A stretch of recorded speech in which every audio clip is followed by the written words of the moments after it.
Hello दोस्तों, आप लोगों का बहुत बहुत स्वागत है हमारे इस यूट्यूब चैनल कंसोल ट्यूब में। मैं हूं प्रिंस कुमार, आपका प्रोग्रामिंग बडी, और आप लोगों का बहुत बहुत स्वागत करता हूं। तो चलिए शुरू करते हैं हमारे आज के सेशन को। तो सेशन को शुरू करने से पहले मैं आप लोगों से एक चीज़ ज़रूर कहूँगा। अगर आपको इस तरह के प्रोग्रामिंग के प्रैक्टिस रिलेटेड वीडियोस चाहिए किसी भी और अलग लैंग्वेजेस में, तो प्लीज़ इस चैनल को ज़रूर सब्सक्राइब करें। तो चलिए शुरू करते हैं।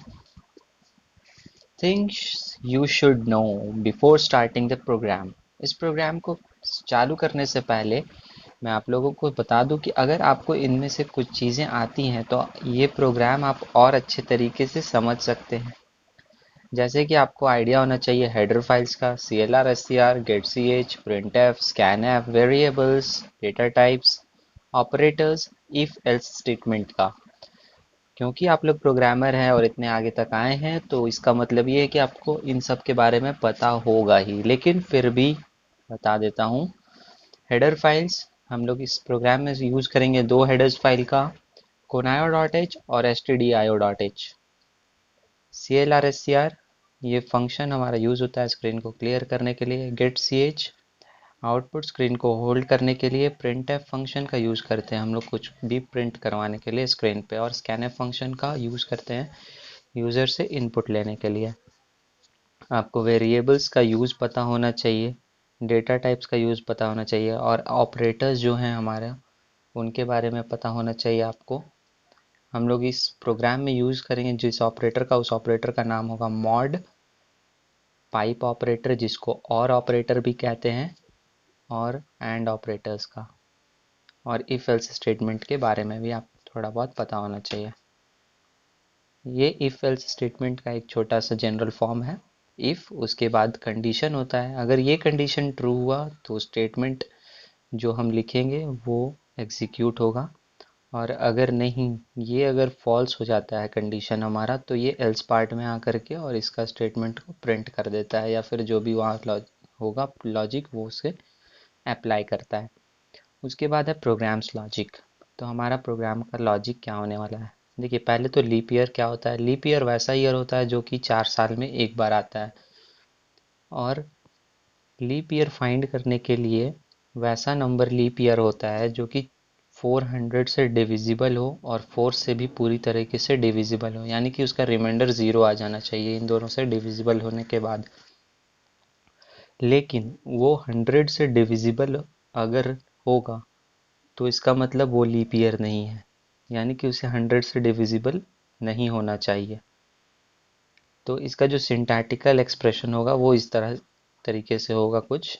If n mod 100 equals to 100, और ये और ऑपरेटर है, दो पाइप लाइन पाइप की तरह का ऑपरेटर, इसीलिए इसे पाइप ऑपरेटर भी कहा जाता है।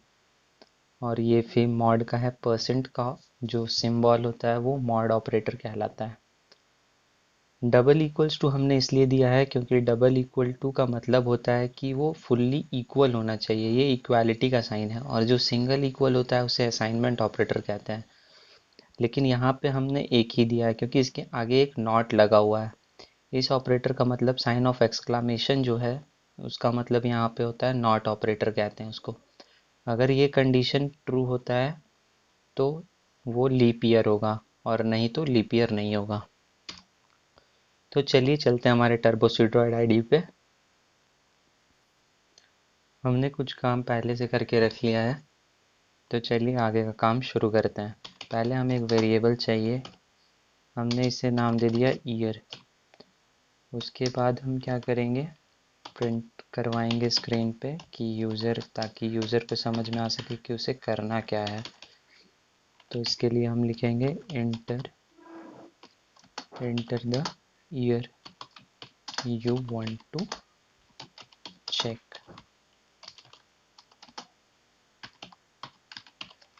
और उसके बाद हम यूज़र जो भी इनपुट डालेगा उसको स्टोर करवाने के लिए हम स्कैनफ फंक्शन का यूज़ करेंगे। इसके अंदर डालते हैं %d, क्योंकि हमारा जो यूज़र इनपुट डालेगा वो इंटीजर टाइप का होगा इसलिए। और यहाँ लिखेंगे एम्परसेंड ईयर। उसके बाद क्या करना है, चेक करना है कंडीशन लगाएंगे हम, इफ व्हाट, तो if year is equal, if year mod and year mod 100, अगर ये इक्वल टू होता है 0 के, और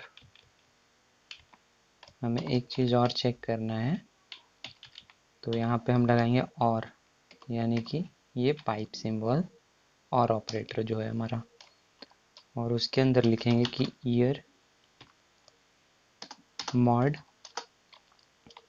हमने बोला था 400 से और 100 से, 400 एंड 100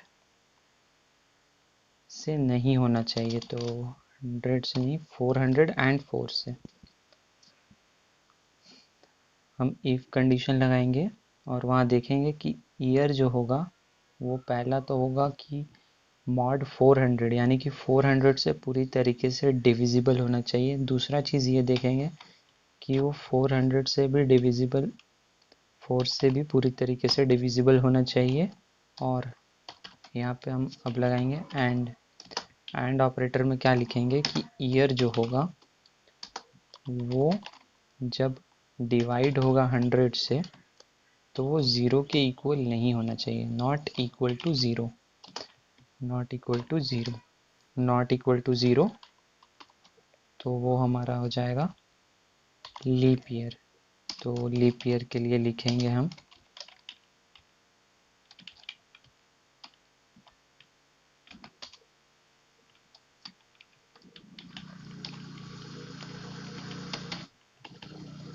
और इसके अंदर प्रिंट करवाएंगे हम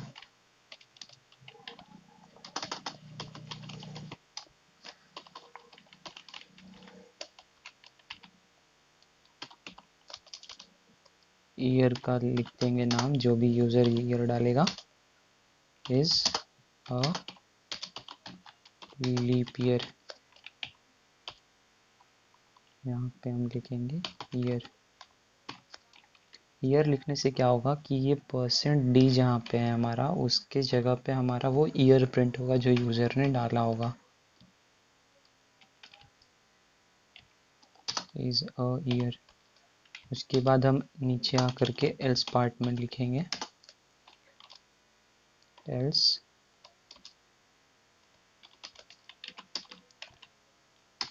printf, क्या printf करवाएंगे कि this is not a leap year, और कॉमा दे करके फिर ईयर लिखेंगे। आइए अब इसे कंपाइल करते हैं। कंपाइल करने के लिए हम Alt + F9 यूज़ करेंगे, या फिर यहाँ कंपाइल पे जा कर के आप कंपाइल कर सकते हैं। उसके बाद हम रन करेंगे प्रोग्राम को, रन में जाएंगे और Ctrl F9 इसका शॉर्टकट है। तो जैसे हमसे पूछा, हम अभी 2020 ही डालते हैं, तो देख सकते हैं आप 2020 इज़ अ लीप ईयर। चलिए कुछ और ट्राई करते हैं, कोई और टेस्ट केस लेते हैं। अब हमने डाला 1994, 98, तो this is not a leap year. आप चेक कर लीजिएगा, आपको पता चल जाएगा कि वो लीप ईयर है या नहीं। कैलेंडर में जा कर के आप चेक कर सकते हैं। तो अब बारी है आपके होमवर्क की। आपको होमवर्क में क्या करना है कि एक प्रोग्राम बनाना है और उसमें फाइंड करना है आपको प्राइम नंबर। आप नंबर इनपुट करेंगे, वो बताएगा आपको कि वो प्राइम नंबर है या नहीं है। आपको इस तरह का एक प्रोग्राम बनाना है। Thanks for watching guys. मुझे उम्मीद है आपको ये वीडियो पसंद आया होगा। अगर पसंद आया तो प्लीज़ इसे लाइक करें और हमारे चैनल को सब्सक्राइब करें इसी तरह के प्रोग्रामिंग के प्रैक्टिस रिलेटेड वीडियोस के लिए। Thank you.